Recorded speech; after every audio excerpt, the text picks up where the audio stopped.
Good afternoon.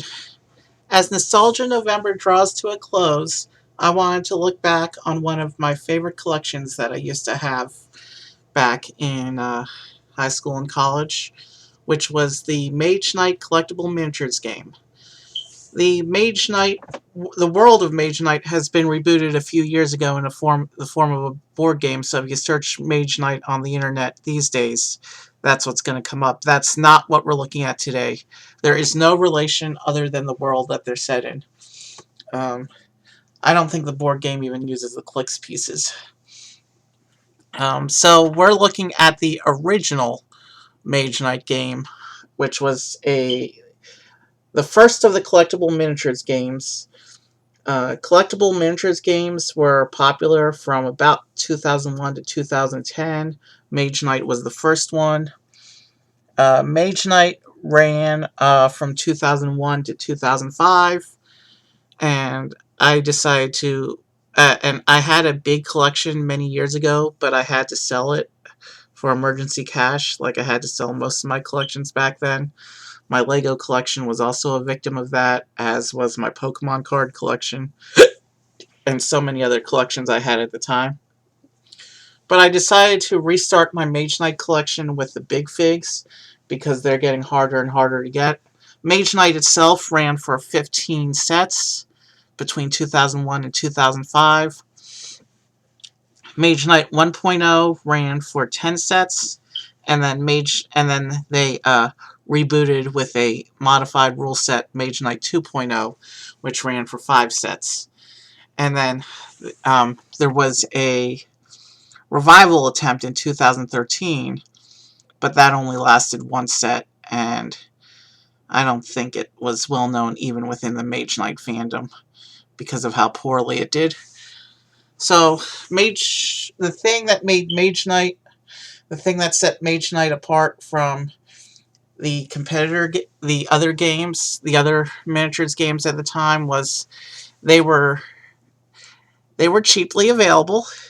Unlike most miniatures games were the metal miniatures you had to build and paint yourself, and these were pre-painted plastic and therefore easier to mass produce, and so they were made affordable, and it was a simpler rule set than those big war games. And one of the really cool things, the thing that set Mage Knight apart from its competitors more than anything else, was the click system, which put all of each character's stats onto the figure itself. You don't have to have a separate stat book pile of stat cards like you had to have for the other miniatures games. And they did it in the form of a dial. So as the character got hurt in the game, their stats could change as they got closer to death. It was a pretty cool system. And I'll show you what I mean in a bit, but enough talking. So let's go over to the camera. You can see here two of the big figs I was talking about. You can see a dragon. They actually did 5 dragons, of which you'll be seeing 4 of them today. One of the dragons was a very limited promo that was only available to, I don't even know. The promo dragon was so rare that I didn't even have it in my original collection. I've only found one on eBay in the past year, and it was going for several $100s. I don't think I'll ever own it, unfortunately. But I got the 4 main dragons. There were some vehicles, Titan figures that I'll be showing off today. And I've put in 2 regular-sized figures for scale. And let me just come over to the camera and show you what I meant. What I meant by the click style is you can see here they have their stats in a little window beneath the figure. And then you can, as you turn the figure, as you turn the base, the numbers change. And so as he gets hurt, eventually you get to all skulls, and that means the character is dead and removed from the battlefield. So that's how the click style works.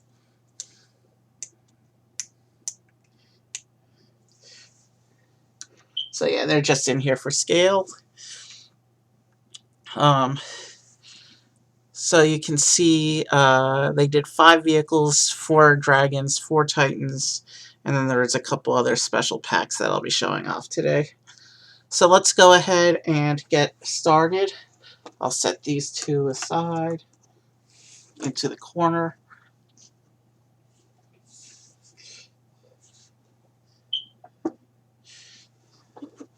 I don't think we'll be able to fit everything on the table as we work today. Oh, and we'll be making a lot of plastic packaging materials. So as you can see, I brought with me, I'm not going to be able to get it on camera. You probably don't even care. But I have a big, huge trash bag sitting behind this table waiting for all the plastic wrappers. So for opening order, I think let's begin with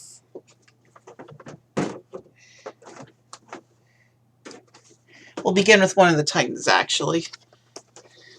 This is the Iron Rain Hill Giant.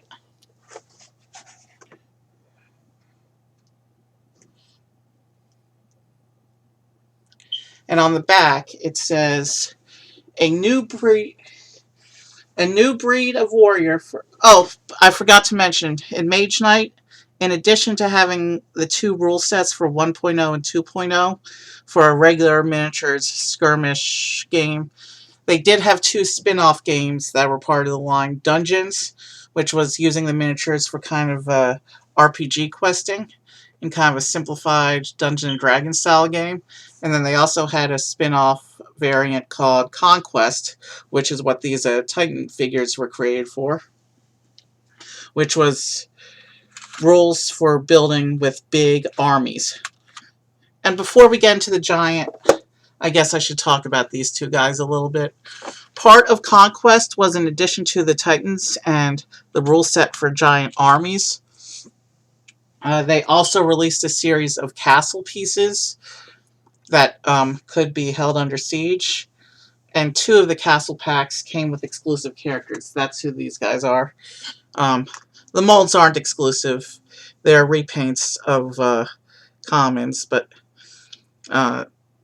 this is Lord Maka.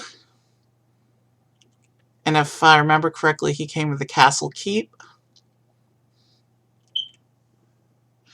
And this one is Gatekeeper Bisan, who came with the Gatehouse. The tower and wall packs I don't think had characters with them. And I got the 2 castle characters individually. I knew I wasn't going to do the castles because I don't really have the space for that. And getting the castles would have forced me to put a whole scene display together. And like I said, I don't really have the space for that. So I decided to get the 2 exclusive characters individually because they're not particularly popular when it comes to the series. Oh, and I see I'm not getting any lag today. We're already doing a lot better than my stream the other night, which I had like 80% drop frames by the end or something crazy like that. So I don't know what happened. Maybe it was the weather. Alright, Iron Rain Hill Giant. And on the back it says, a new breed of warrior for Mage Knight warlords in command. The Iron Rain Hill Giant brings a new perspective to the battlefield. Drawn to the black powder rebels caused by the dwarves, these titans carry their longtime comrades into battle to rain steam-powered destruction upon those who seek to end the rebellion. Now the Empire will taste the biting steel of their massive war axe, wielded in the quest for freedom. So that's what it says on the back. Most of these packs have a little blurb on the back that I'll try to read. Some of them are in tiny print, though, so we'll see what happens. One last look at the package before I tear it apart. And there were a couple different factions in the game. It mentioned the Black Powder Rebels. That's a faction that has a lot of steam-powered gunners, dwarves, that kind of thing. It's basically your steampunk faction. There's the Atlantean Empire, which is your technology-based faction, and magic-based. They use something called Mage Stone to power their magical technology. There's Knights Immortal, which is a group of elves. Knights Immortal are your typical elves. You have the Elemental League, which are your forest people. These are all generalizations, of course. Necropolis Sect, which was basically your undead and your vampire and your dark evil faction. And there was something called the let's see if I remember the last one. So we did Elemental League, Knights Immortal, Atlanteans, Black Powder, Necropolis. There was two groups, the Solanavi and the Draconum, which were mostly powerful, unique figures that were basically, and then of course you had Mage Spawn, which were wandering creatures and mercenaries that could be used into any army. So here we go with the unboxing. And the plastic is coming off. And there's a little wrapped up thing here which says instruction sheet inside. We're not going to go over the instructions for these guys too much. I'm just going to have a bag set aside to collect all the instruction sheets in. So I'm just going to put it in as is. And now we're going to pull him out.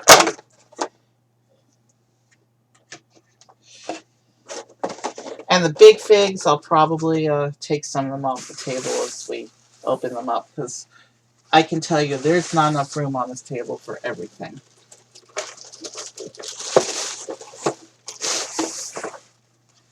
Let me make sure he's in the starting position. So here's a good look at this guy. I'll hold him from the base so you can see the details. So this is a giant. And here I'll put him next to these figures. And you can see, there he is. You can see the dwarves riding on his shoulders. You can see all those little dwarves around there, gunning from his shoulders. And I'll put him behind the two castle figures so you can see how he is compared with a regular sized figure. Alright, I think let's do the rest of the Titans and then we'll go into the dragons and the vehicles. So the next Titan I want to show you is the Doomblade Orc Cyclops, which is the only big fig that Black Powder ever got. So this is the Doomblade Orc Cyclops, and I'm sorry about the glare. There we go. Oh, the Orcs, that's the faction I forgot to mention. Your typical green-skinned faction. The Goblin and Orc Hordes. Alright, so the Doomblade Orc Cyclops. Drawn to the terrible conflicts in the land, like a dragon to a fine jewel, the first Doomblade Orc Cyclops strode out of the mysterious mountains to the north, driving the Orcs of the Fist before him.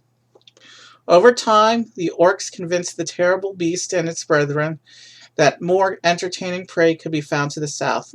Now, these monstrous creatures fight at the side of the Orcs, ravaging and pillaging wherever the hordes may wander. So let's go ahead and take him out. He, too, has a little instruction packet. Oh, he's got a little plastic twist tie. This is... bear with me.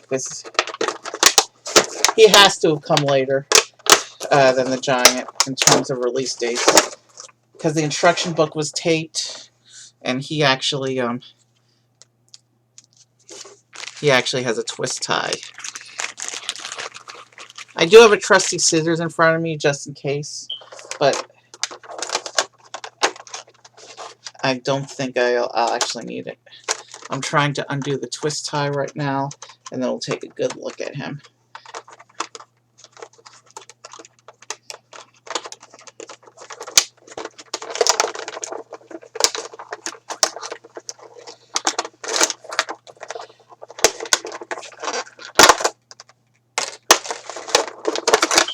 He is free.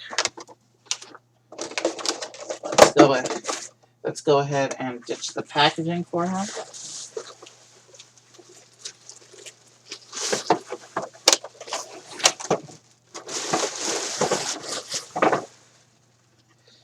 here he is, the Doomblade Orc Cyclops.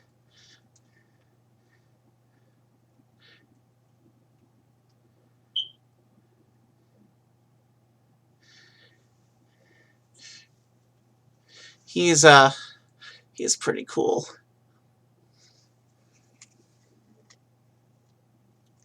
All right, and it's good to see that the click wheels still work.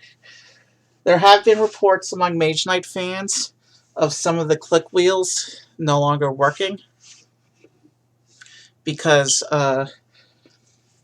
depending on how they were stored, sometimes the little stat paper inside, the stat sticker on the base below the wheel, sometimes they warp, and sometimes the base itself warps. And so some of the figures, they're harder to click with age. But so far that hasn't happened on any of my figures, so glad about that. Now I want to show you my third Titan, which is the Skyguard Griffin. You can see how it's packaged. The wings had to be packaged separately in order to save on packaging space. A number of the winged creatures had the wings packaged disconnected. You'll see that with the dragons today. Some of the cavalry had the wings shipped separately. There were cavalry pieces in a couple of the sets. The forces of chaos tremble in fear. The elven lords will stop at nothing to eliminate chaos from the land. I'll try and keep it on camera while I read. These guardians of peace, who have long employed magical creatures in their mission to protect the land's secrets, now have a powerful new ally in their struggle: the majestic Skyguard Griffin. Born in a rookery high in the Rivenheim Mountains, and magically enhanced to serve as a warrior to surpass all others, the Skyguard Griffin can cover vast distances and challenge any opponent. Its fearsome claws will tear into Atlantean and revolutionary alike, and the beat of its wings will herald the coming of justice in the farthest reaches of the land. Okay, so this belongs to the Elven faction I was talking about. And this is one that I'm probably not going to try to keep on the table because of how big it is once I add the wings. Oh, he's got a bunch of twist ties, but his instructions aren't wrapped up in a separate packet. They're just loose, like this. Most of the sets look like they're like that, so I'll pin the other instructions later. Alright, twist ties. Wow, he's got a... We'll be here a little bit, I think. I'm trying to do this on camera, but honestly, I don't think we'll be able to keep all the action on camera.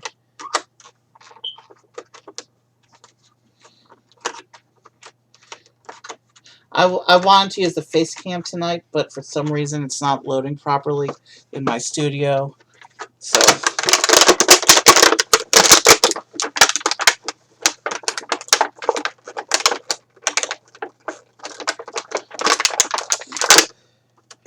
okay, so here's a twist that's not all the way undone.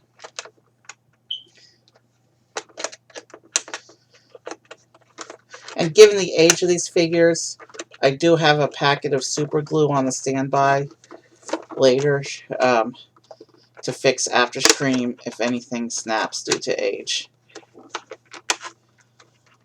The weapons of these figures have a tendency to snap off. More so on the regular sized figures, though. I think will be good for today. Okay. This one twist tie is being stubborn. I can't even see how it's wedged in there. Hold on. Alright, there we go.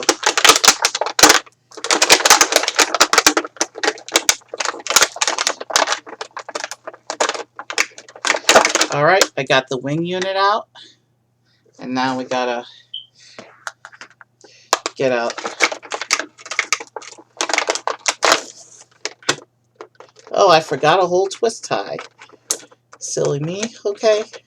So this guy actually had 3 twisties to deal with. 1 for the wings and 2 on the main figure.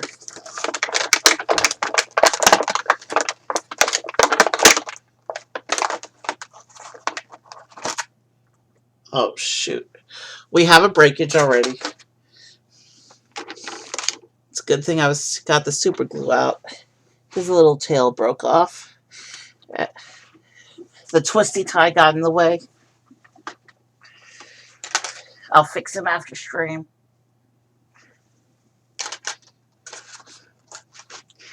Alright. Let's take care of the packaging real quick. And then attach his wings.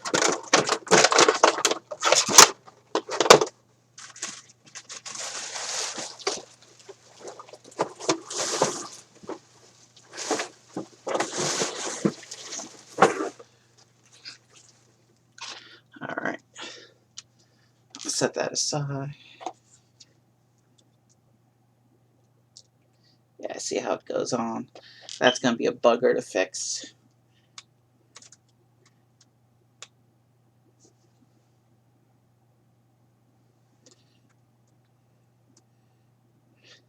Okay, so let's take the wings and pop them on like this.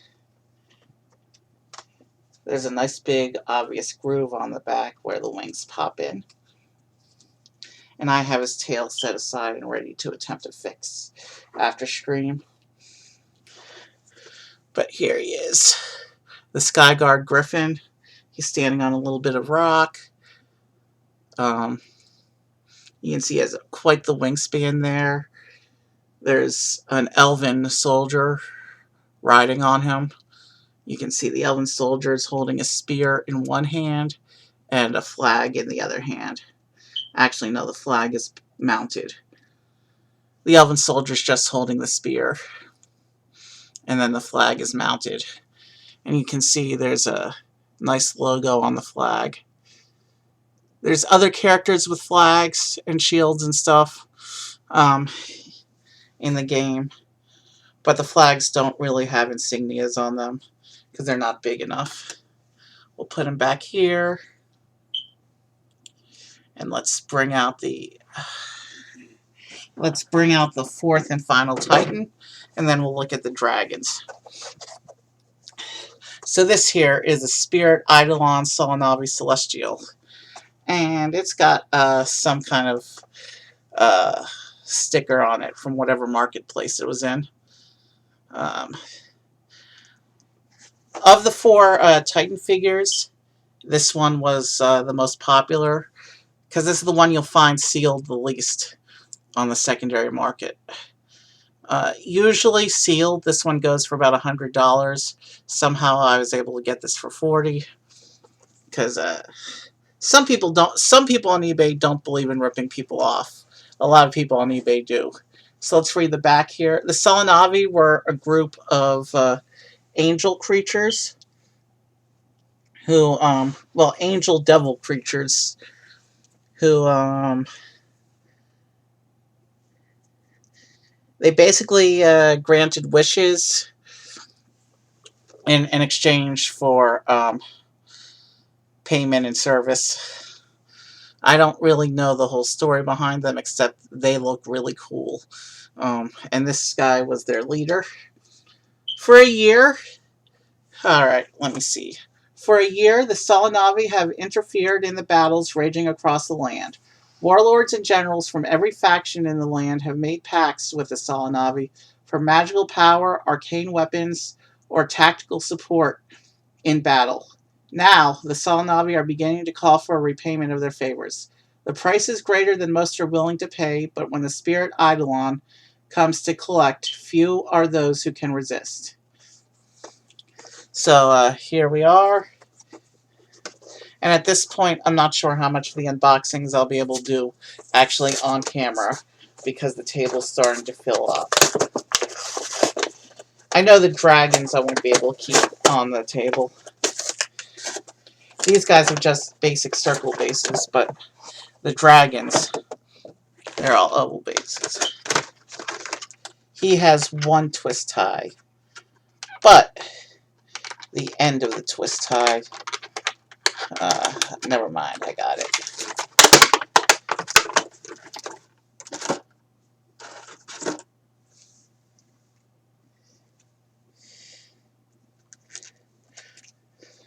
I've always found the Solanavi to be the prettiest of the characters in the game, aesthetically speaking.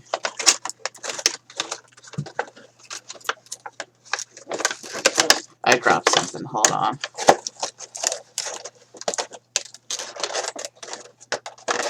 Okay.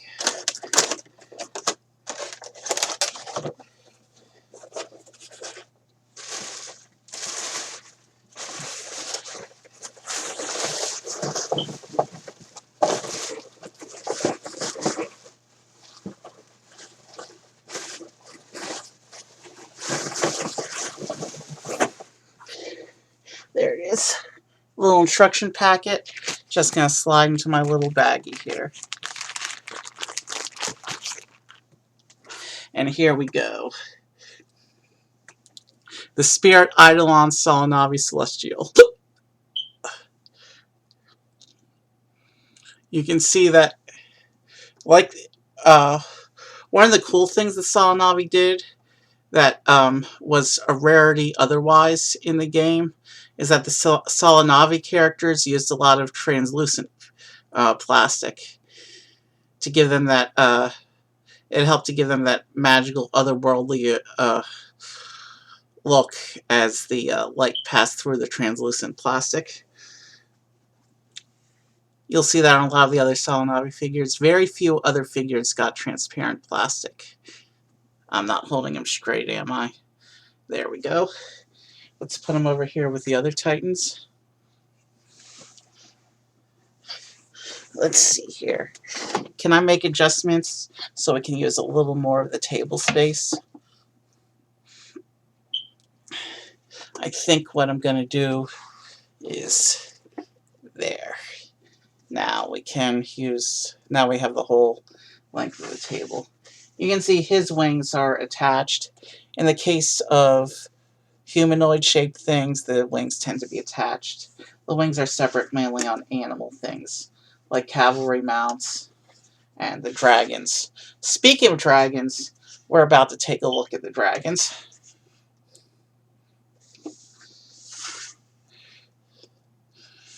And the dragons I don't think we'll be able to keep on the table. So for dragons,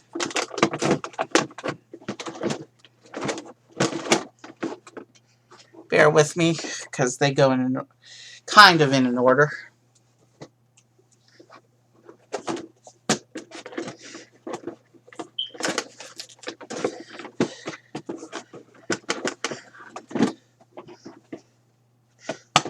Where's my last dragon?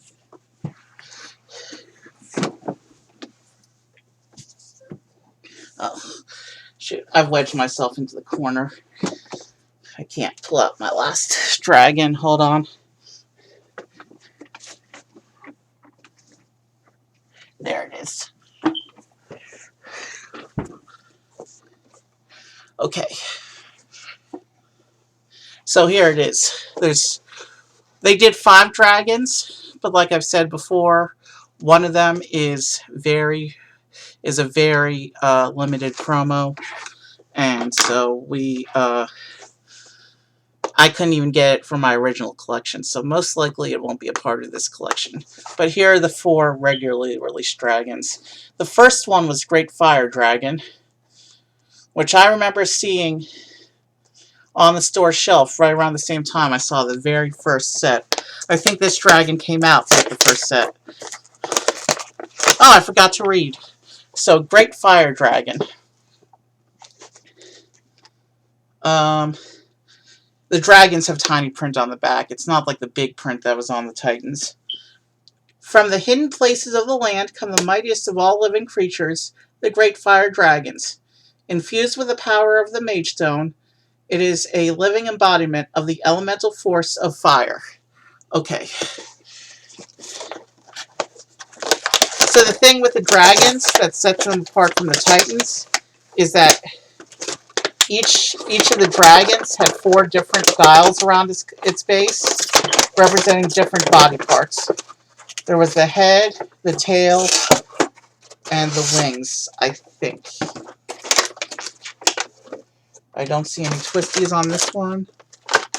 Yeah, popped right out. There's a little protective piece of plastic there. The instructions are bundled up. So the first dragon is being freed right now. And then still in the packaging, a point value table.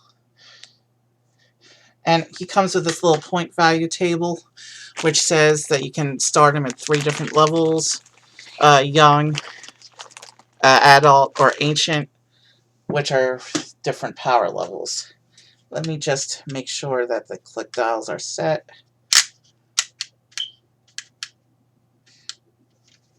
And I'm just setting all the clicks to the starting position, which is how the miniatures are going to be for me. I want all of them to be at the starting position. And before I put the wings on, I want to show you real quick how there's 4 different, he has 4 different stat dials. I don't know exactly when death is triggered on the dragons because of that. It's in the rules somewhere. I'm not going to take the time to go look up dragon death rules.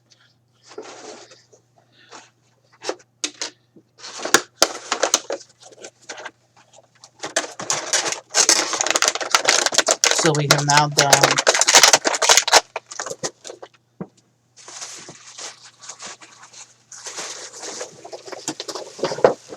and the wings of the dragons pop on really easily. You can see these little holes on their back, and the wings just line up in there like that. Do the same on the other side.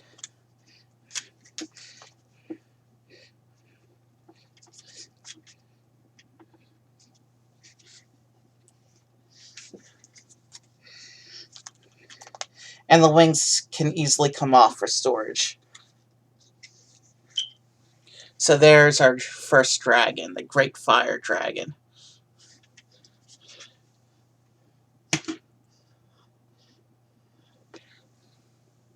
I'm going to try and find places around the table as we unbox things. We do have a couple small figs coming out again later, so we want to keep them near the front.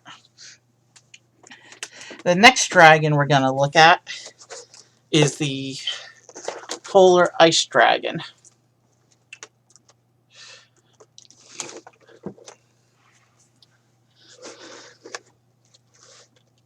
The next 2 dragons, I'm unsure of the order they came out in. So we're just going as is. The Polar Ice Dragon rules the cold northern regions of the land. This powerful worm freezes warriors with its icy breath, annihilating even the mightiest warlords. And there's one more look at the packaging. You can see that this particular card backing has been yellowed with age, which I'm okay with because we're throwing out the packaging. So it's okay to me that it's been that the packaging has been yellowed. The figure inside is fine.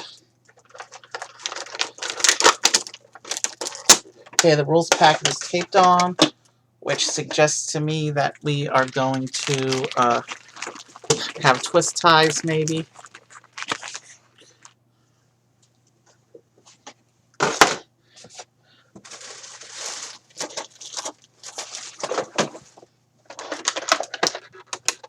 Or maybe it's just tape on this one. Yeah, the dragons, at least these first 2 dragons, didn't do twist ties. Let's take out the wings out of the packet.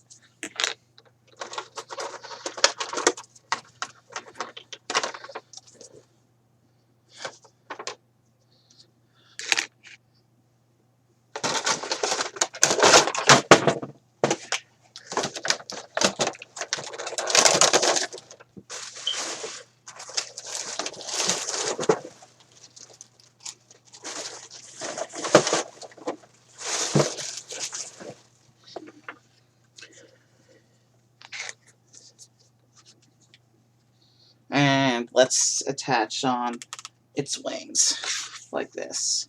You'll notice each of the dragons uses the same body sculpt, but a unique sculpt for the neck and head. And of course, they're all painted in different colors.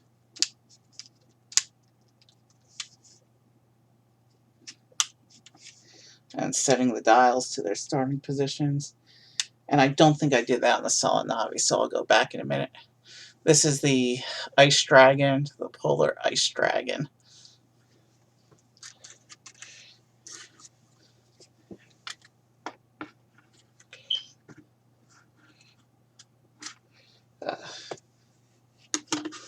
Let's try doing this. I'm trying to take advantage of every bit of space. Some things are going to get obstructed here.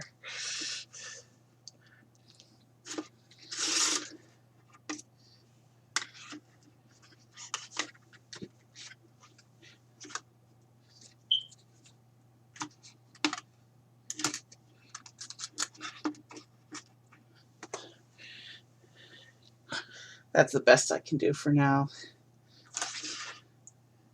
Let me check the Griffin and the Solanavi real quick, because I don't think I set their dials to start.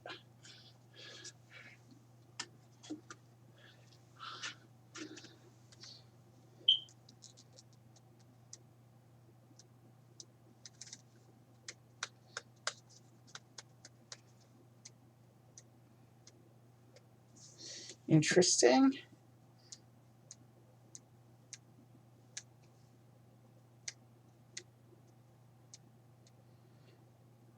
So then Salanavi only has 1 click worth of skulls. So he's really powerful. Okay. So yeah, I know it's kind of hard to see things right now. And it's only going to get harder as we cram up this table. Now we're going to look at the Venomous Shadow Dragon.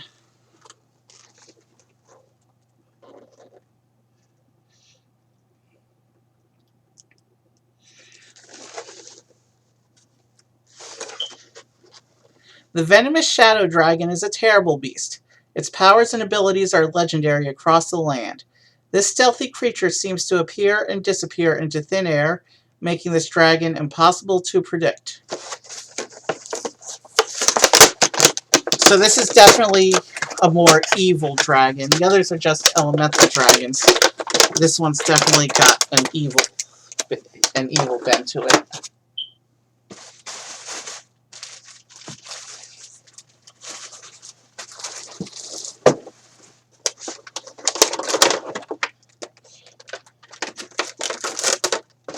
Okay, little instruction packet.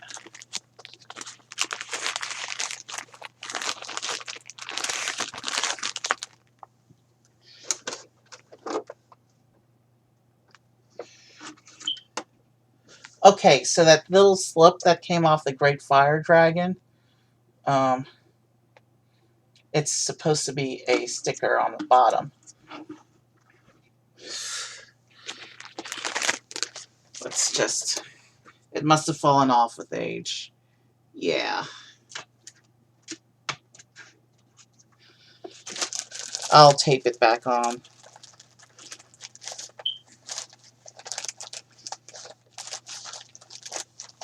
I want to keep that accessible, so put it there.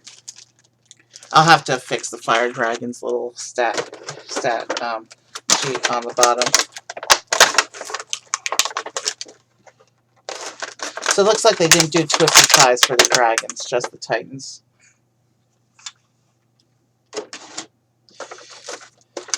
Now this one,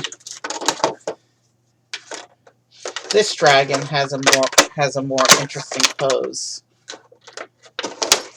I'll show you before I put the wing on, because once I put the wing on, it's going to be harder to show you. As you can see, he's got a really long neck, and he's like going around and facing back. His neck's probably as long as the rest of the body combined, so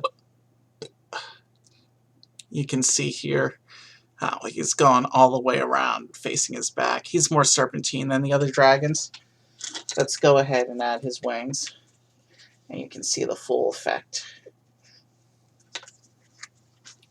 Now, I'm not putting in the wings. I'm not pushing the wings all the way in, because I need to be able to remove them for storage after stream. Because all but one of the dragons, and I think one of the titans, is actually going to go into the storage drawer I've set aside for my new collection. Because I have not yet actually made room for my display yet. So there's the dragon with his wings. You can see he's a twisted mess of body parts, as evil tends to be. Let's set his clicks real quick, and we'll move on.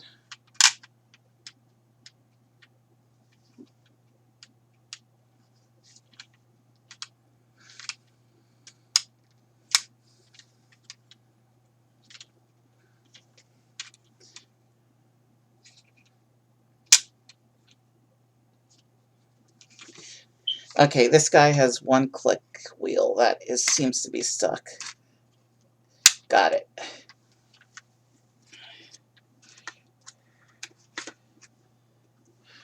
We're just crowding everything together right now.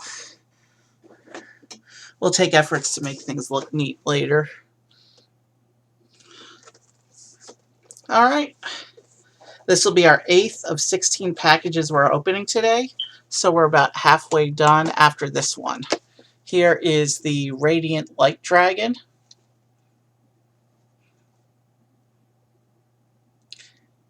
Kind of the good side counterpart to the evil Shadow Dragon.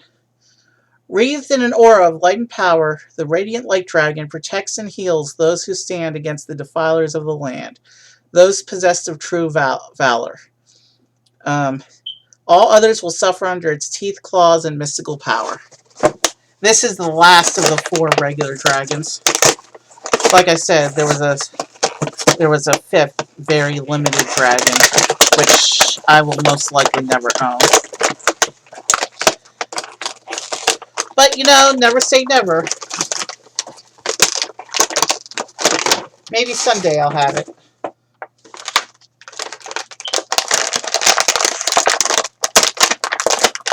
Instruction packet.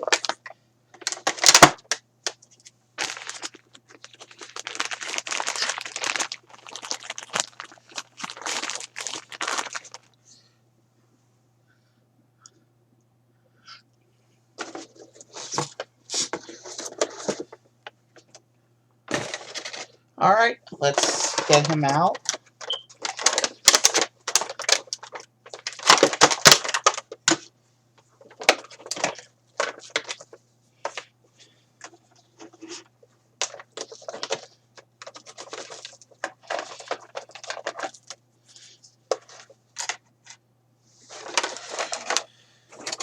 And let's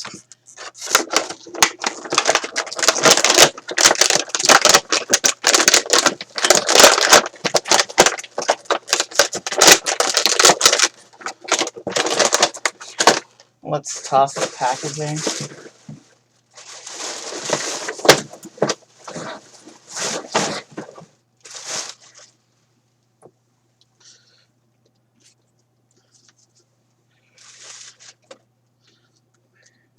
And let's attach his wings.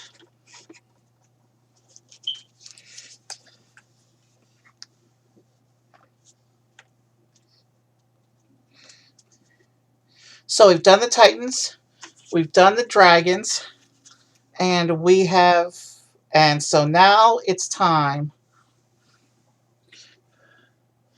There's the Radiant Light Dragon.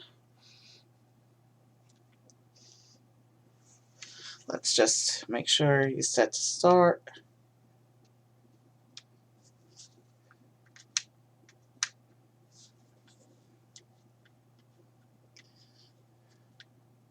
Alright. His clicks were much easier to turn than the Shadow Dragon's clicks. And we'll just stick him in right to our mess right there.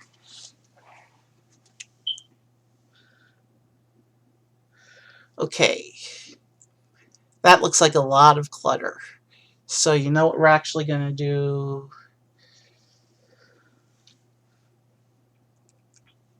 You know what? We're not going to try and set a scene. It's going to take too much time, and we'll just have to change it again when we add the other things. So now, before we look at the vehicles, let's take a little detour and look at the Conquest Siege Pack. This was released alongside the castles.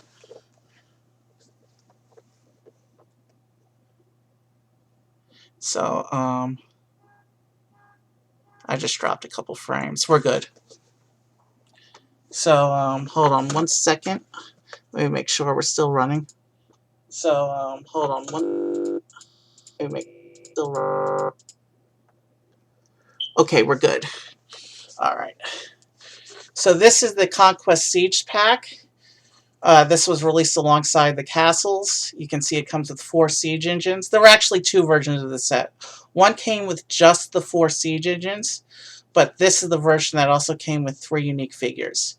Like Lord Maka and Gatekeeper Bazan earlier, these are not unique sculpts. They are repaints of commons, but they are, these particular repaints are exclusive to this set.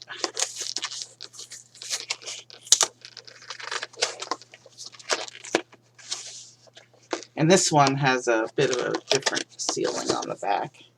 So I'm gonna try and open this without making too much mess here.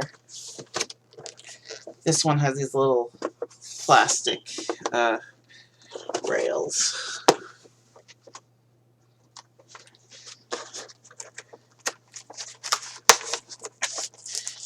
Oh, I forgot to read the back. Go forth and conquer. Marching overland, the massive army trampled everything underfoot. Huge forces that fight on a scale never seen before are replacing skirmishes and small battles in the war for control of the land. These armies use everything at their disposal to win, sacrificing troops to gain a tactical advantage if it will eventually win the war. This talks about the Conquest rule variant, which talks about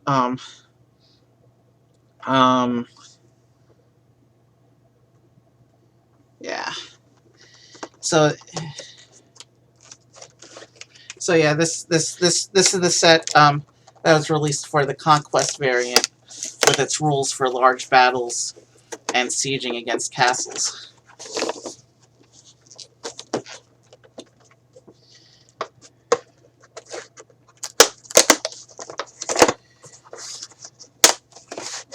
Alright, I got the little plastic rails on the back, snapped off their glue. So let's pull out this big car.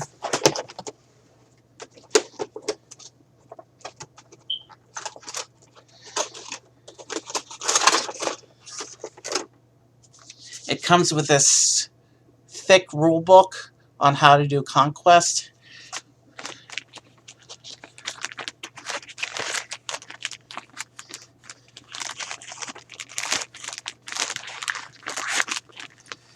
Yeah, that's not going to fit in my baggie.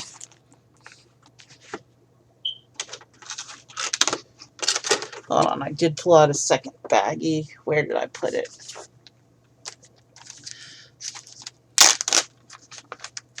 Let's pull out a second baggie for instructions. So, there's 7 pieces in the set. I will pull everything out, and then I'll show off everything one by one. Okay, well, if that was the rule book, what's this?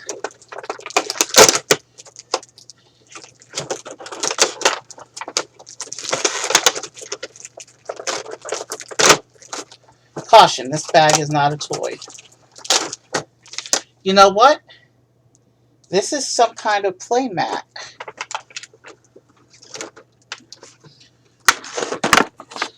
It came with this playmat thing. That definitely doesn't fit in my baggie. So I'll just set this aside. I wasn't expecting that. I didn't know the set came with a playmat.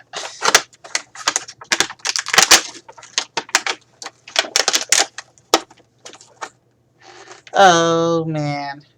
and we've had a weapon fall off with age. Like I said, that happens with the regular sized figures a lot. So I've got 2 figures to fix after stream. Alright, I've got twisty ties to undo here. So bear with me a couple minutes.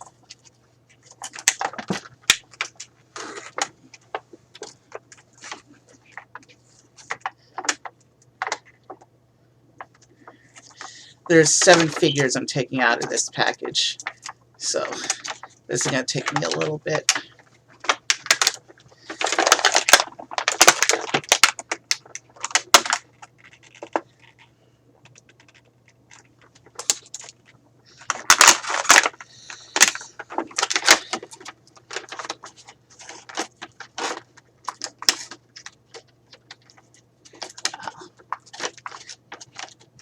Sorry, this is mostly off camera.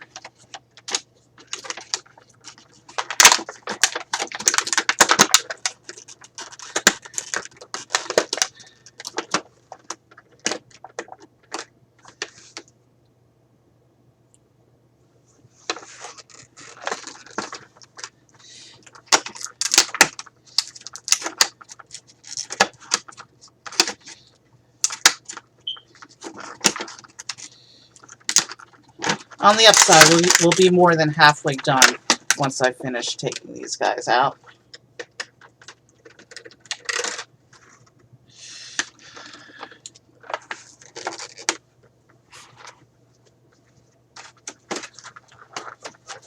Did I mention how much I hate twisty ties? But they're useful for packaging. They help keep the toys in place within their plastic prison. Otherwise, they'll just be flopping around in the package, maybe sustaining damage given how old these are. So, as much as I find twist ties annoying, I'm happy to be doing them right now.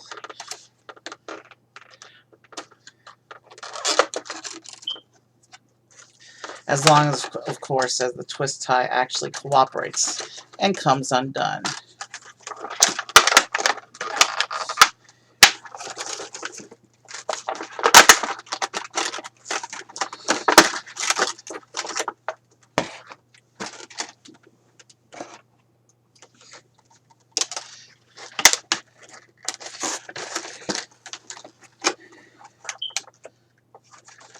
And like I said, I'll show off everything in here as soon as I finish getting them all out.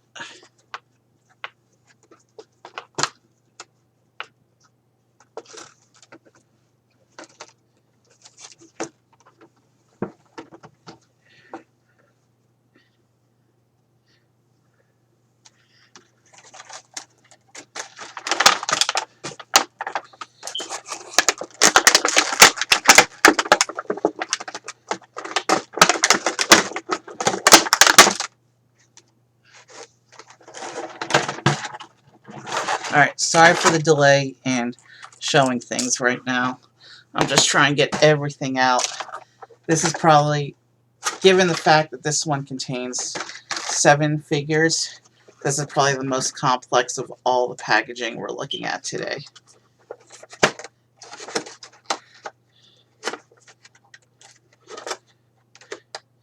We're still looking at 0% drop frames for the stream, so we have a very good connection tonight.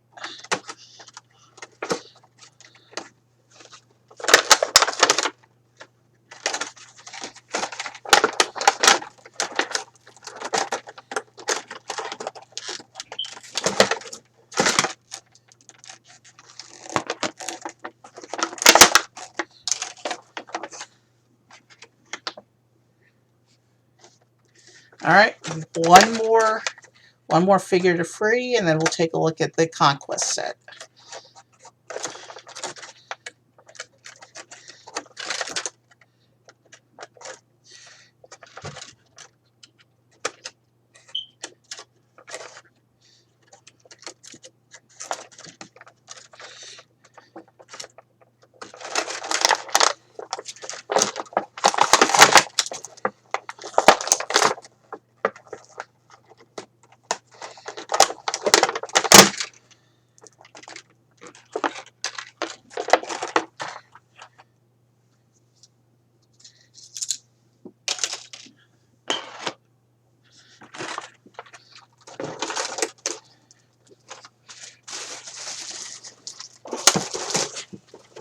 just bag this, and we will...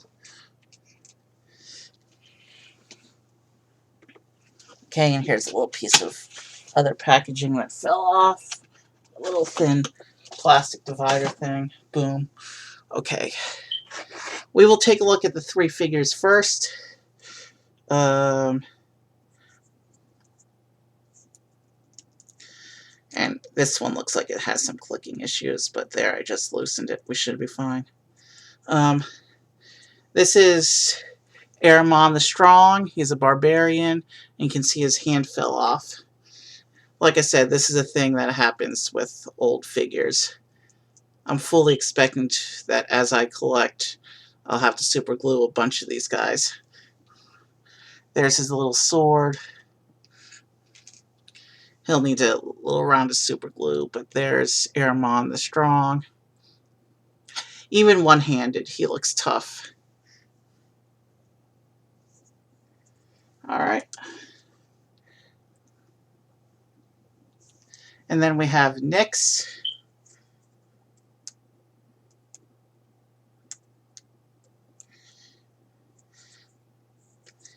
Nyx is a witch from the Necropolis, and I think the only Necropolis figure we're doing today. Yeah, she looks mean. She has skulls going on with her staff is a skull, and she's got skulls going on in her outfit as well. Yeah, she's definitely evil. And this is Athene. Hold on. And her click dial has the opposite problem. Her click dial is too loose. This is Athene. She's an Atlantean. You could kind of see a little bit of the Mage Stone magical technology motif going on with her.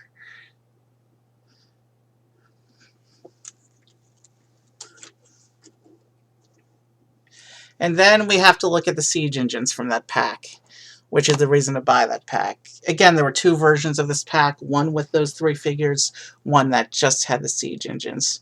We'll start with this one. This is the mortar.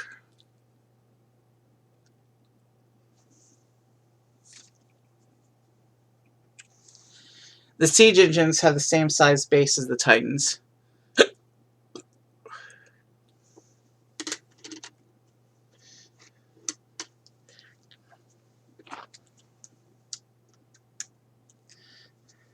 This is the cannon.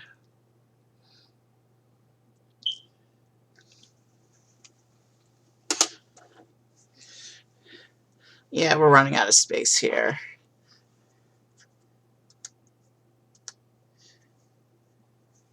This is the stone thrower, which is just a fancy way of saying catapult.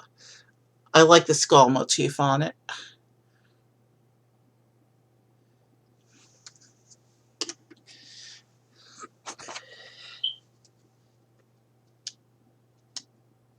And this is the ballista. It's actually a forest golem of some sort, a forest being that carries this big giant crossbow. You can see the creature that makes up its base.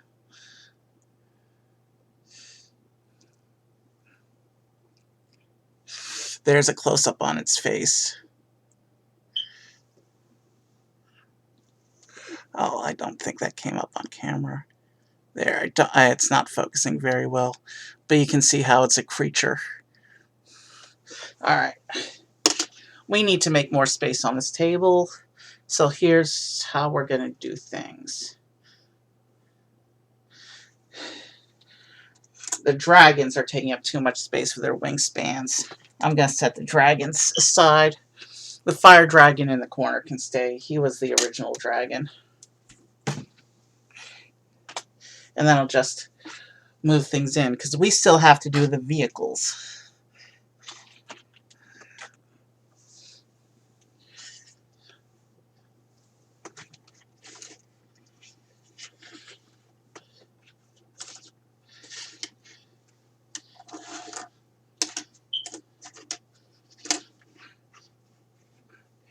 So, there were actually, for vehicles, they did chariots.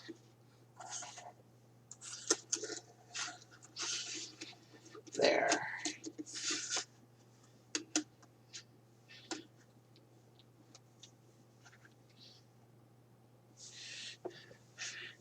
There's sort of an... It's not the best arranged, but you get the general idea.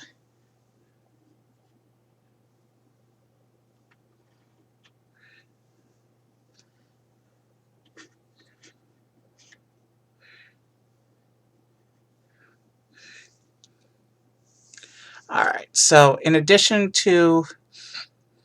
So yeah, they did chariots. Let's go ahead and start working on getting the chariots out. There were 3 chariots that they did. We're going to start with the black powder war wagon. And you can see, like the dragons, these guys have 4 wheels each. So the black powder war wagon.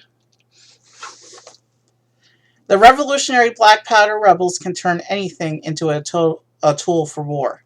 They now bring a new weapon to bear, the war wagon. Once used for plowing fields, the massive mud bull that draws the chariot now plows into the enemy.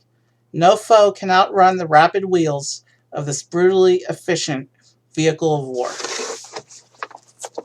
Oh, I forgot to take out the card from the last one. Let's just put that into the trash bag. So this trash bag's filling up fast. So let's see, we've done 9 sets.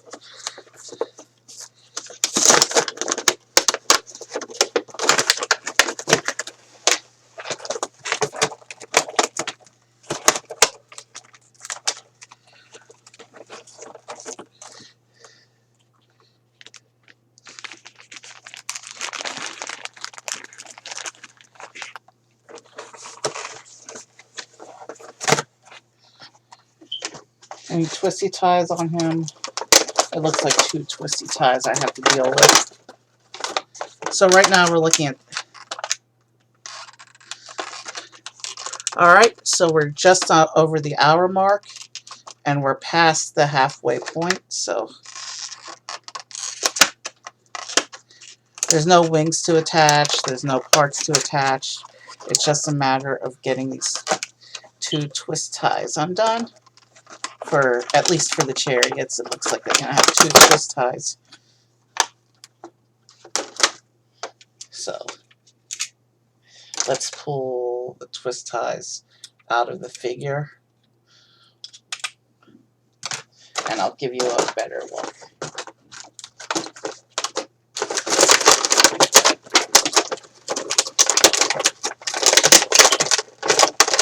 So there's actually 3 of these chariots.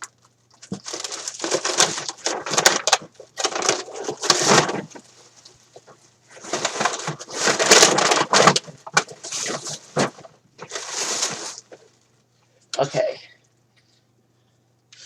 Each chariot has a little driver figure on it, along with a mount, a creature to pull the chariot. In this case, it looks like some kind of boar creature.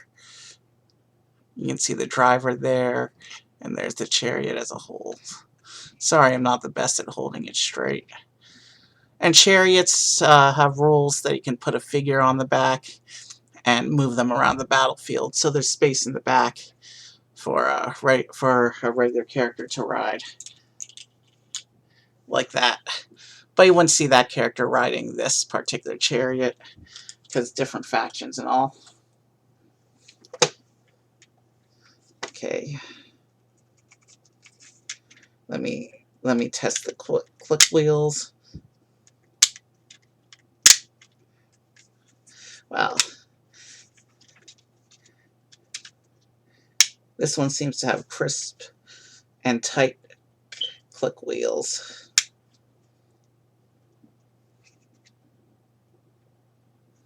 Alright. One last look. Black powder war wagon. And let's proceed with the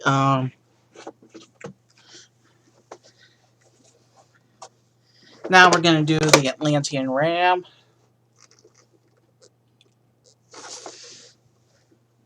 The Atlantis Guild chariot rushes into battle, smashing through enemy troops. Flesh and metal fly as the Atlantean ram crashes into any machine or warrior that dares to stand in its way.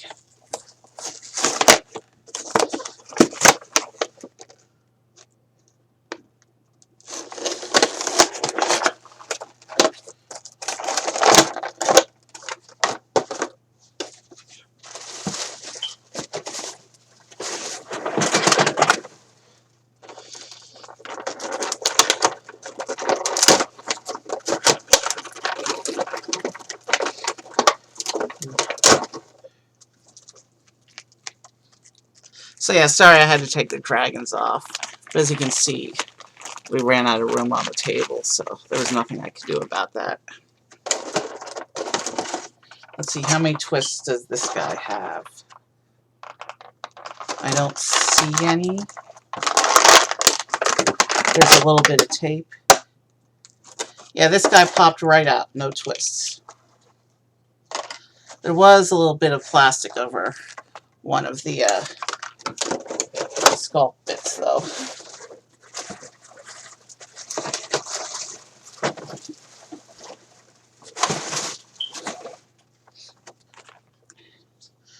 So as you can see, space in the back to hold a figure. You can see here the driver and kind of a bull creature pulling this one. Yeah, that's some kind of bull pulling this one. And there's the Atlantean ram.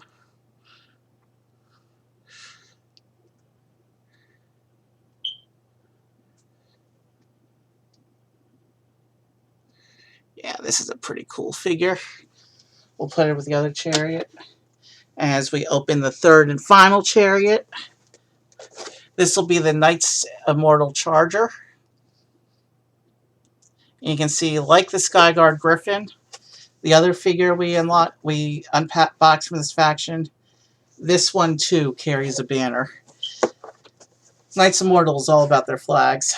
In a flash, the Knight's Immortal Charger streaks past enemy troops. Defenders from the Stumont Mountains use powerful war horses to draw their agile chariots into chaotic battles that scar the land.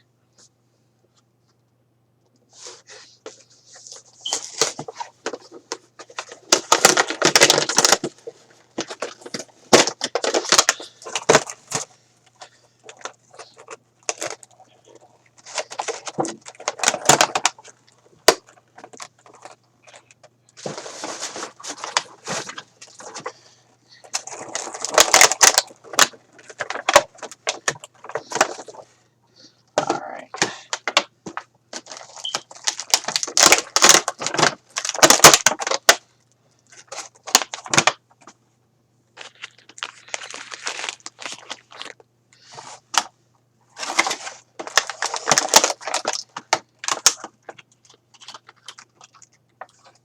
Do we have any twisties on this one?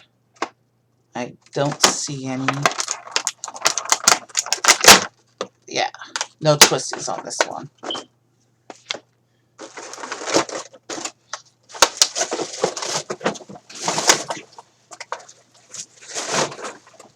Alright, this is our 12th of 16 packages that we're opening today. Alright. You can see here the Knight's Immortal Charger. You can also see close up on his flag. He's got the Knight's Immortal insignia on it.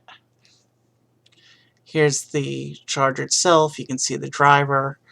Plenty of space next to him for you to put a figure for transport. And a very beautiful looking black horse to pull the chariot.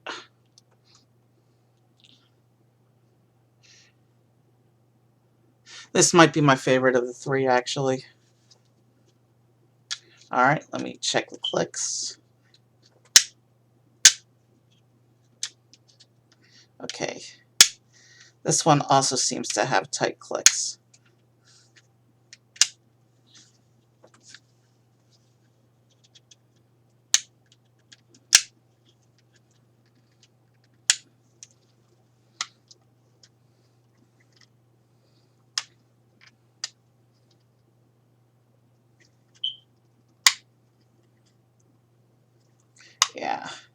This one has 2 clicks on it that are really tight. And let me just check.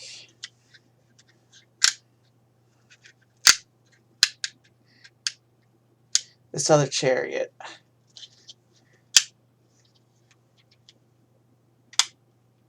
This other chariot I forgot to set.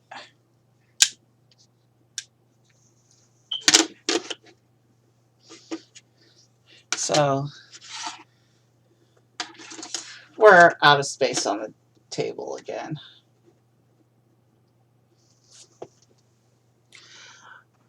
Alright, what order do I want? We still have 4 more packages to open. So we've done the Titans, we've done the Dragons, we did the Conquest pack, and now we just did the Chariots. But in addition to Chariots, they also released 2 oversized tanks.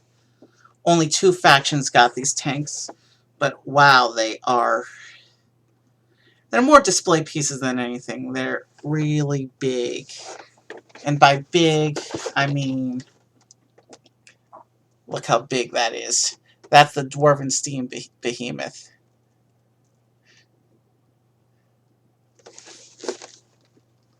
Unfamiliar sounds of metal, gears, and grinding pistons break the hush before battle.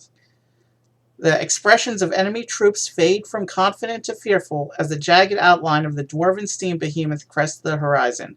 How can spell or sword harm a beast that has no blood to spill? The tanks were the largest figures that they released.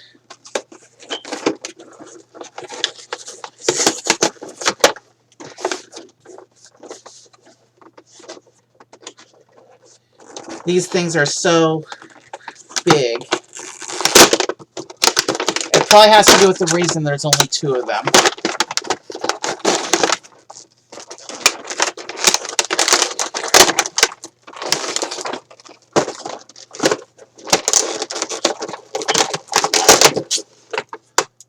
Alright, we got a little instruction pamphlet.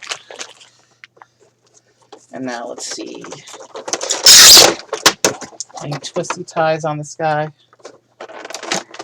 No, but there is some tape. And like the dragons, the tanks appear to have a sticker on the bottom which shows their levels.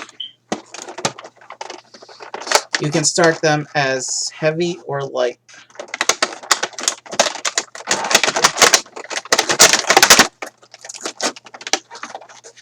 Okay. I'm not seeing any twisted ties.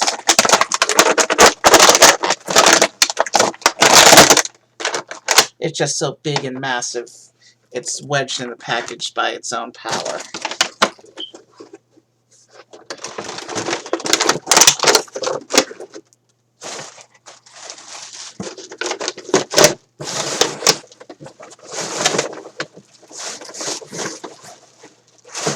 Wow, we'll get him after stream.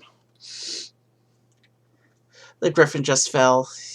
We'll just get him after stream at this point.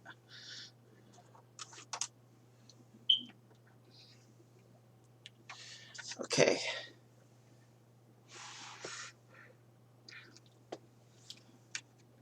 Let me check the wheels. Okay. This one's still clicking fine.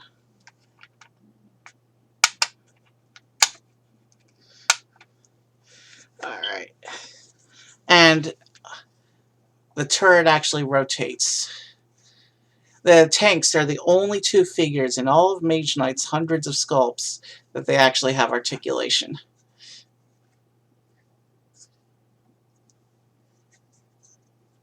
So here's the Steam Behemoth.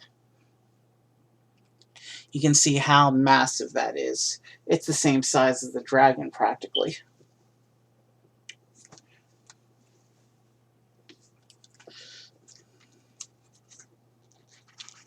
Ooh, the wheel turns too. The big crusher wheel at the front. Nice.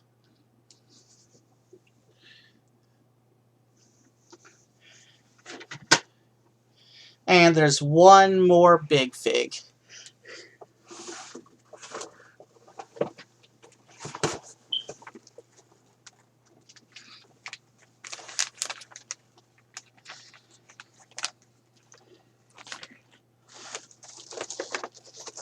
the Fist of Tesla, which is the Atlantean tank. Let's get him out. The Azure Behemoth hovers silently.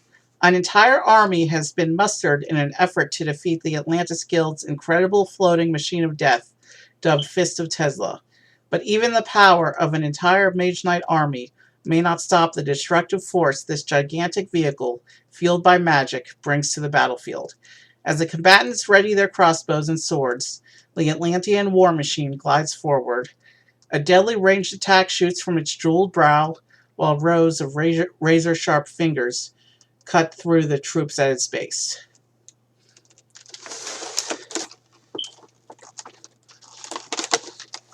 In my original collection, this was my favorite figure, or one of my favorite figures. I had a few favorites.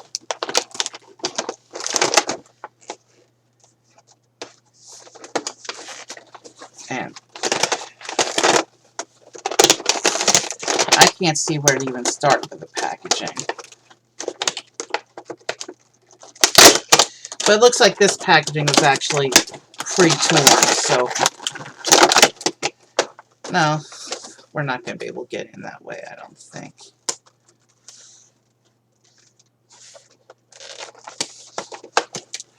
Can the scissor cut that plastic wall out of the way? And I can slide out this inner layer.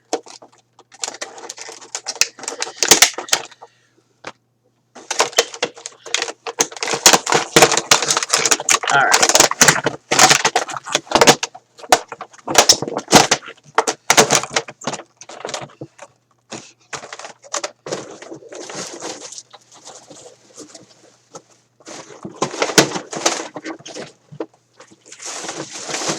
Trash bag's getting full. So much extra packaging that we put in there.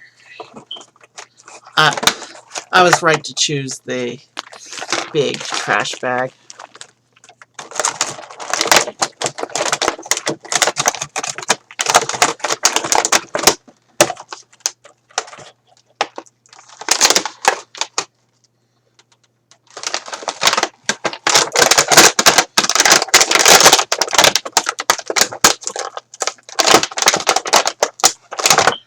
There's one twisty tie on this one.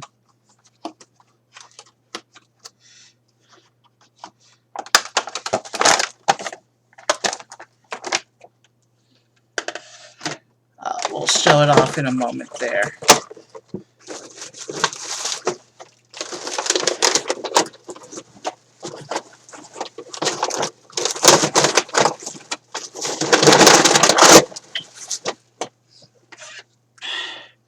And here's the Fist of Tesla.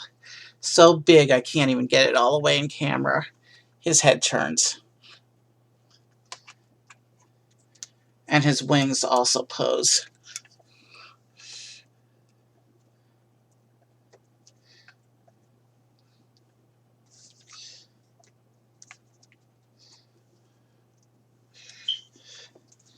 I'm going to put the wings against the body, though, because we don't want it taking up too much space. There's a close-up on his face. This thing is heavy, too.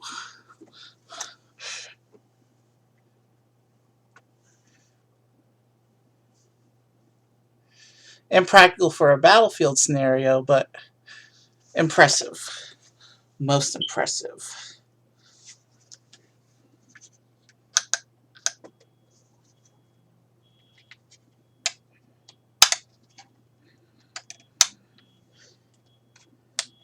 Okay. Its clicks are free.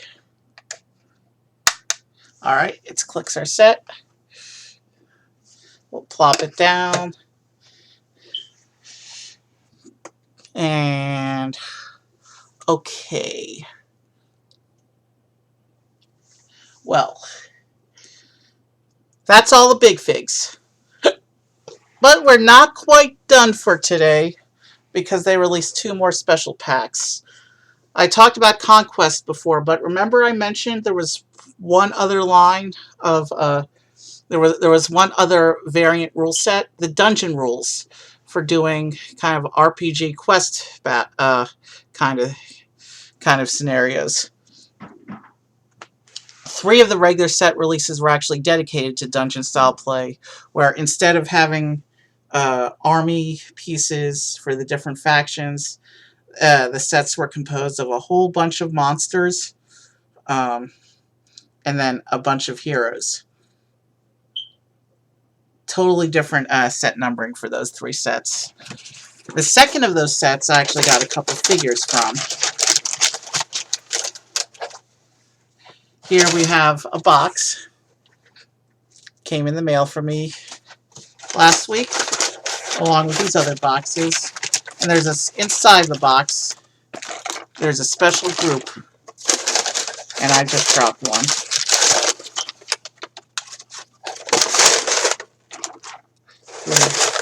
There's a special group of 4 heroes that were in the second of the dungeon sets.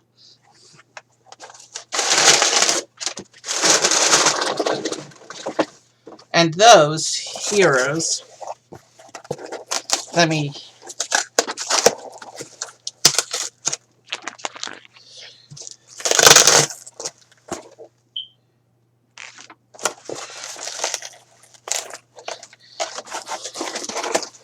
There's a group of 4 heroes from the Pyramid set, which was the second of the 3 dungeon sets.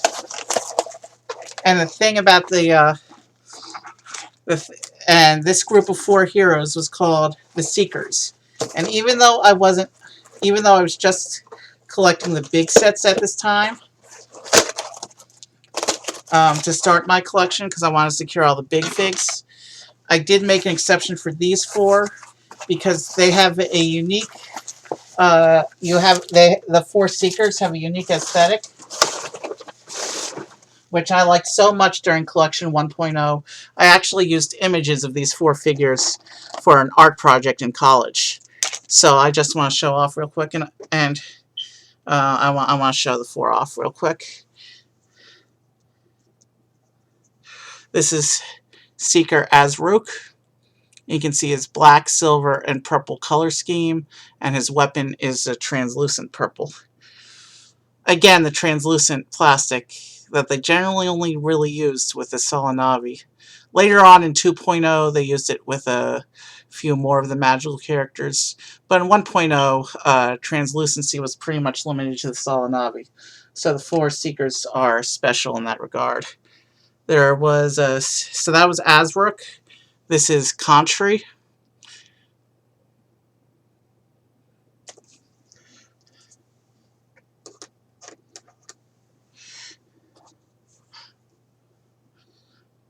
This one is Mock.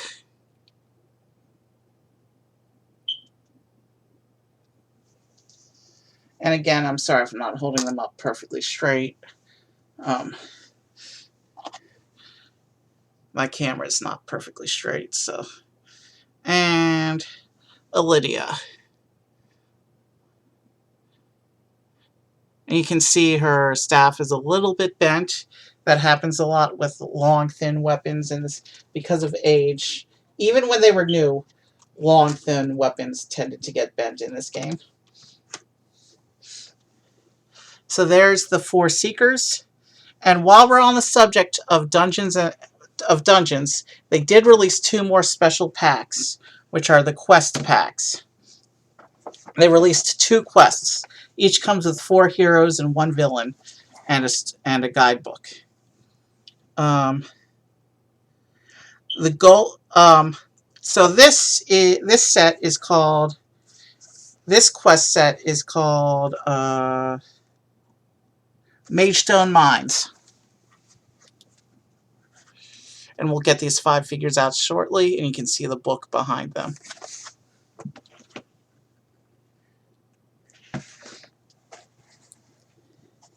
So, the golem mechanics of the Atlantis Guild have developed a new golem. This mechanical monster is to oversee the guild's cruel mining operations. The Sun Hunters, a small band of valiant black powder heroes, must destroy the terrible creation before it destroys their rebellion.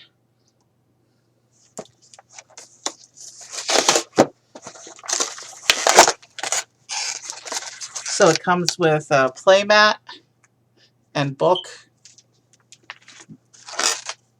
and then the figures.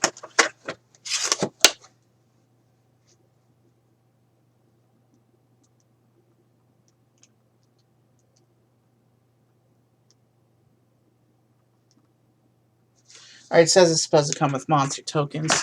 I would assume they're in the packet. And since they're in the packet, we're not going to bother pulling them out. Yeah, that looks like the playmat and the Mage Knight guidebook.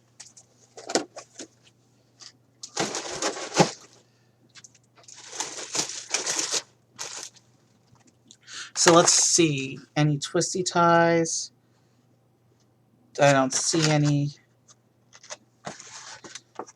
So, same deal as before when we did the Conquest set. We're going to pull them all out, and then I'm going to show them one at a time.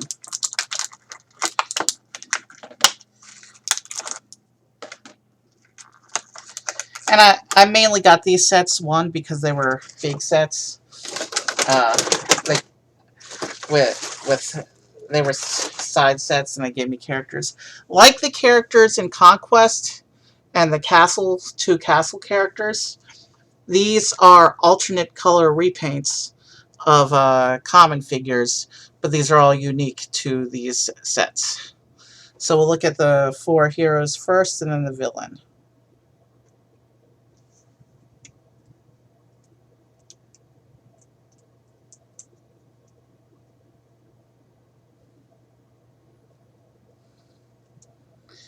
And this, wow. And looks like this package may have developed some click rot. This first figure is really tight on the clicker. A couple times around should loosen them up. So this is, oh, he's actually got 2 faction symbols on his base by his name. So yeah, I forgot that they did dual faction heroes, but this guy is one of them. So this is Chromazar.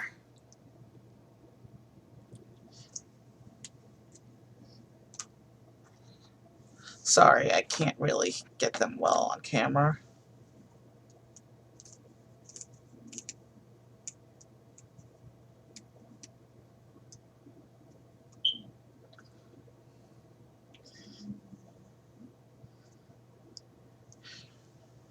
This is Nazul Leptra.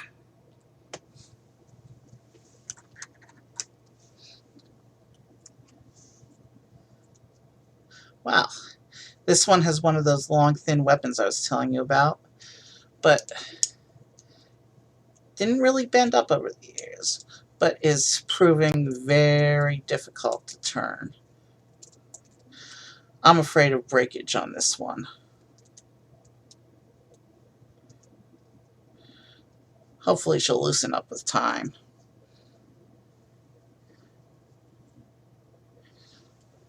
This is Shamrin. And this is, you saw with Seeker Lydia as well. This is something Mage Knight did a lot of. Mage Knight did the sexist armor bikini kind of things. You know that meme about bikini armor and all that? Yeah. They kind of overdid the female design, if you know what I mean. And that's all we're going to say about that, because that's not the point of today's stream. And unlike the others, which were tight, this last hero figure does appear to be working pretty well. Easily clickable.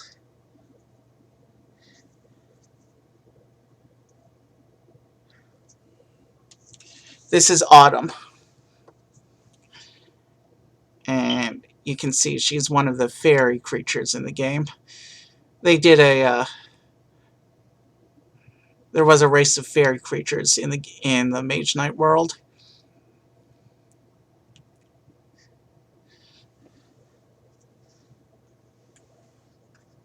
And the villain for Mage Mines is a golem. Also with a decently working click wheel.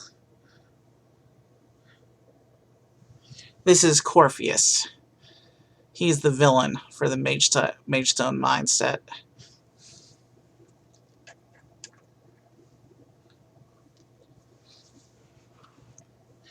And then the other quest set they did is Citadel. As you can see, the heroes in this set, unlike the other set, actually have a unified color scheme going on. The Necropolis sect has a saying, "Revenge is a dish best served to the dead." The Necropolis heroes, the Black Blades, plan to serve up a banquet to Captain Saladar. He masters the flagship of the Atlantean Sky Fleet.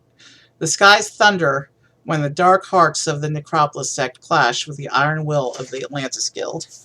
So same deal as before. We'll pop everything out, and then I'll show off the figures individually. Now, in this one, for some reason,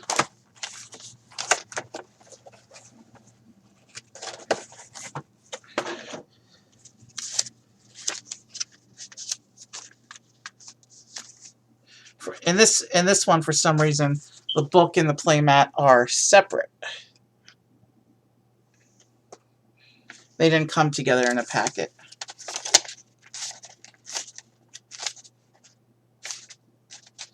I'm just trying to see through because the back of the box did mention something about monster tokens. Are they folded up in here, maybe? I want to make sure I'm not throwing out anything important. Bear with me.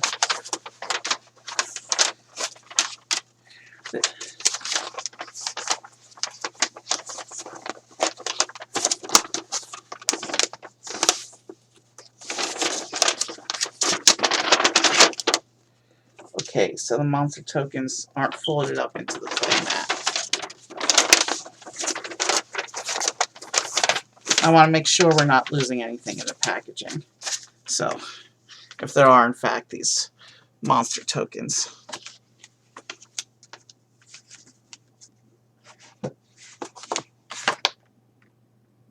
They're not in the plastic, I can tell you that much. Let me just flip through the book real quick.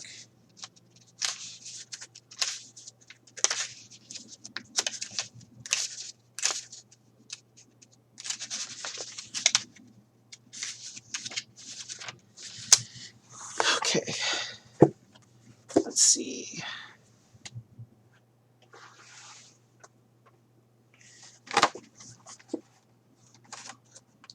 Oh, no sign of the monster tokens. Before I throw out the trash bag, I'm going to go through and make sure I didn't drop anything.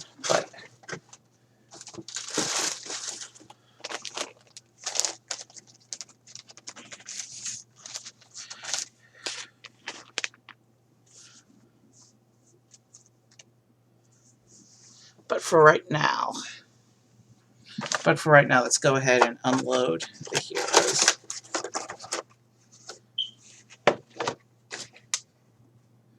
Yeah, nothing hiding in the plastic.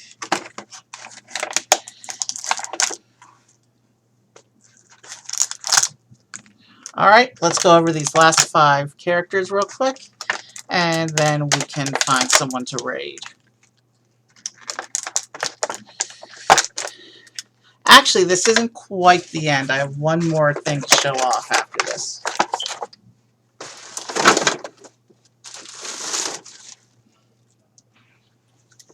Okay, so we'll start with... Okay, he's having a hard time turning. This is Erland Bolt Ripper. He's a dwarf.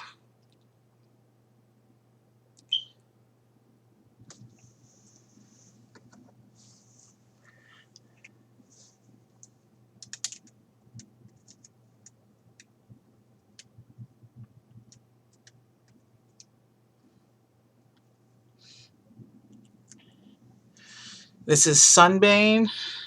Sunbane appears to be some kind of troll. They had these troll creatures that were a little bit bigger than regular humans. And then we have two vampires. One of which has a totally stuck clicker. Hold on. Let me try and fix this click wheel because it was totally jammed up.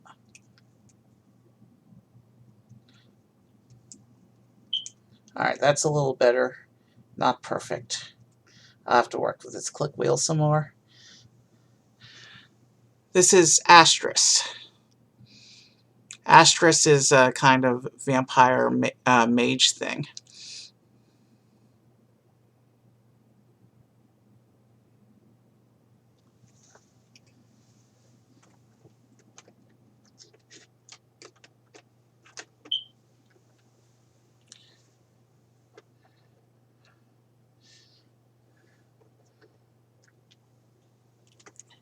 And then the last of the four heroes, who has a much easier turning clicker,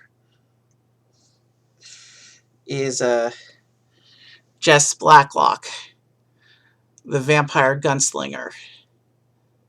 Probably my favorite piece in this set. He looks cool.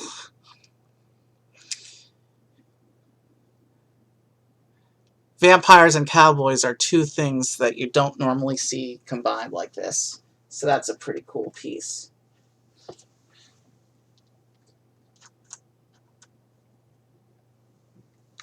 And then, of course, we have the villain from this set, who isn't quite as cool as the villain from the other set, but still is pretty cool looking. Is the mage, Captain Saladar.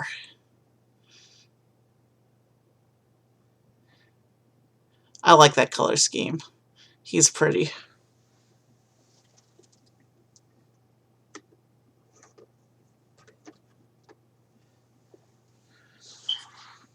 Remember I said there was one more thing to show you? That is this. Frosty the Snow Minion. It's packaged in one of these little limited edition style boxes. Limited edition promo figures in this game were packaged in little boxes like this that had the Mage Knight logo on them. But this isn't actually one of the limited edition promo figures from the sets. This is something else. WizKids had a tradition of doing a holiday gift for its staff that they handed out to the staff, and then leftovers from the print run they would often hand out at conventions. So some of them got out to the public. So during Mage Knight's run, the holiday gift for WizKids staff was Mage Knight related 3 times. There was a Santa, and then there was a 2.0 version of Santa, and then there was Frosty the Snow Minion. And let me pull them out of the box and show them real quick. Here's Frosty.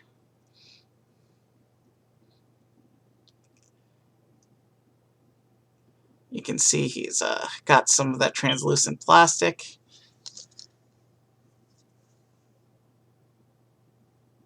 He's got all sorts of weird symbols on his dial that aren't.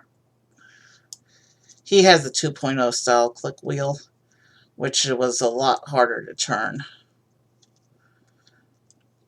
Now, on the click wheel, it would go to when the character was dead, it would show skulls in the little stat window. Frosty, because he's a holiday figure and skulls isn't part of the holiday spirit, it just shows zeros. So Frosty has a bunch of weird special game mechanics that are not game legal, except on Christmas Eve and Christmas. That's a tradition they did with the holiday figures that they did. They made it so you could only use them on Christmas. And actually, I do have another WizKids holiday staff promo here.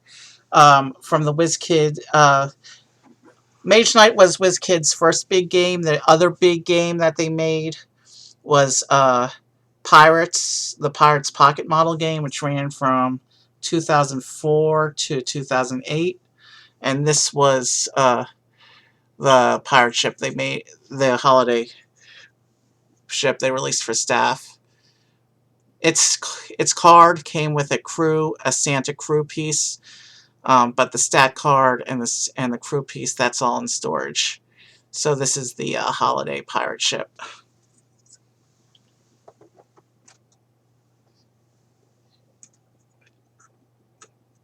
Uh, yeah, we're not gonna even try, I don't think.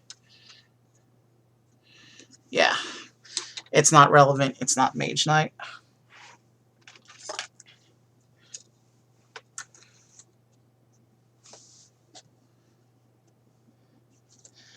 And Frosty does have on him, he has a little bit of string so you can hang him like an ornament. I'm sure it's removable easily for game purposes, but there you have it. The spread of Big Figs. I'm not even gonna try to get everything that's off the table back on the table, because you can see there's no space. We've used up all the space. So let's find ourselves a raid. And okay, musician, give me a minute.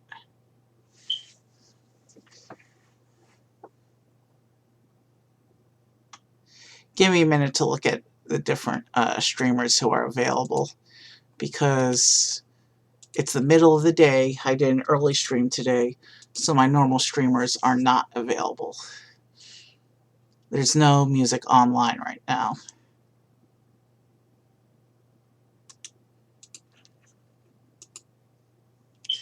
So let me just see if I can find us a raid real quick. You know, I'll keep enjoying these pictures on this spread.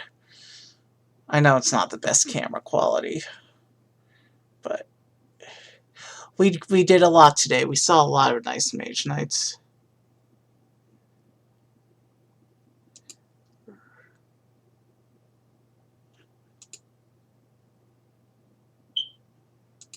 Let's see. It's forcing me to watch an ad. Alright. Who do I look? Who looks good for the raid?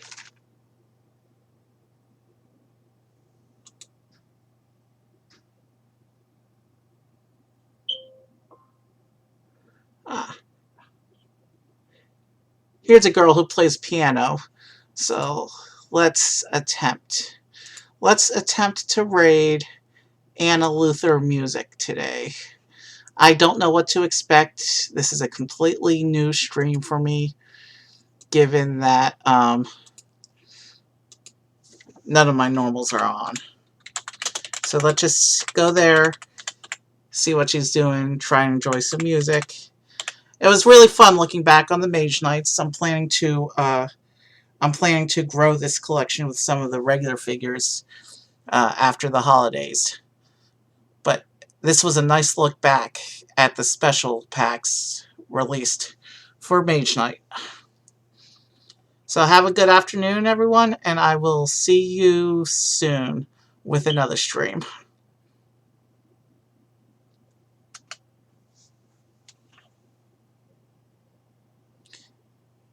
Alright, have a good day. Have a good rest of your day, and I'll see you soon.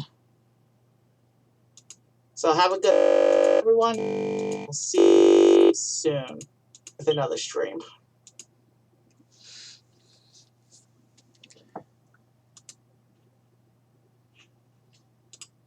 Alright, have a good day. Have a good rest of your day.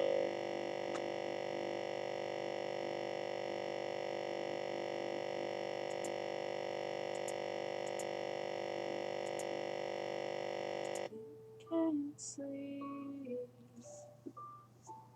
stuck in river.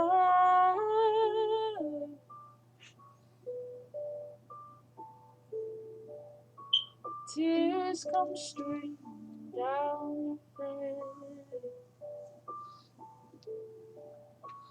Remember something you can't replace. When you love somebody